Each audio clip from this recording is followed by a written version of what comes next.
దయచేసి అర్థం చేసుకో. మీ కొడుకు ఇష్టపడుతున్నాడు, మీ కొడుకు చాలా మనస్ఫూర్తిగా ఇష్టపడుతున్నాడు కాబట్టే నేను అంగీకరించిన. అది ఏదున్నా వాస్తవం నీ దగ్గర మాట్లాడిండు, ప్రతి ఒక్కటి నీకు తెలుసన్నా. ఇప్పుడు నువ్వు మాట్లాడితే వల్గర్ లాంగ్వేజ్ మాట్లాడుతున్నావు, దయచేసి మాట్లాడొద్దన్నా. మీరు ఒక 4 సార్లు శాసనసభ ఎమ్మెల్యేగా గెలిచిండు, దయచేసి పిల్లల బాధను అర్థం చేసుకో. ఇక్కడ ఎవరు కక్షపూరితంగా ఏమీ చేయలేదు, అంతా నువ్వే చేస్తున్నావన్నా. మా పైన కక్ష వద్దు, నేనేం నీకు దుష్మని కాదు, నీ పైన పగబట్టలేదు, నీ పేరుని నేను ఎక్కడ డ్యామేజ్ చేయలేదు.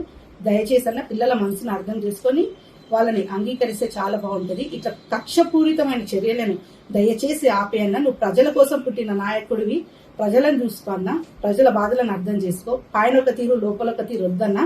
మంచిగా పిల్లల్ని ఆశీర్వదించన్నా. ఇప్పుడున్న ఎవిడెన్స్ అన్ని కూడా మేము మీకు సబ్మిట్ చేస్తాము.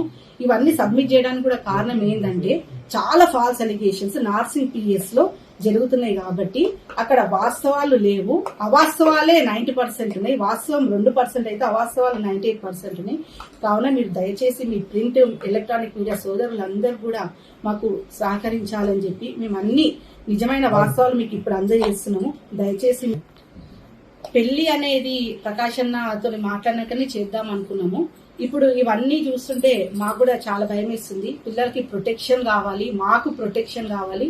పెళ్లి కూడా మేము మరి తొందరగానే చేయాలనుకుంటున్నాము. అన్న ఆశీర్వాదం చేసి అంతకంటే సంతోషం లేదు. ఇప్పుడు మరి ఆడపిల్ల జీవితం అన్నా మీరు అందరికీ కూడా తెలుసు, మీ ఇంట్లో కూడా ఆడపిల్లలు ఉన్నారు. మళ్ళీ మీ ఇంట్లో ఆడపిల్లకి కష్టం వస్తే మీరు ఏం చేస్తారన్నా? అదే పని చేస్తారు కదా. ఇక నేను కూడా ఏదో ఒక ఆలోచన చేసి చేయాలి కదన్నా. దయచేసి మీ సహాయ సహకారాలు నాకు ఉండాలి.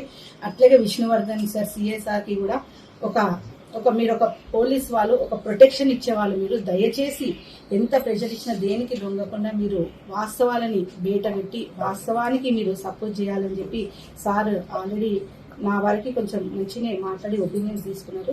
Thank you very much sir.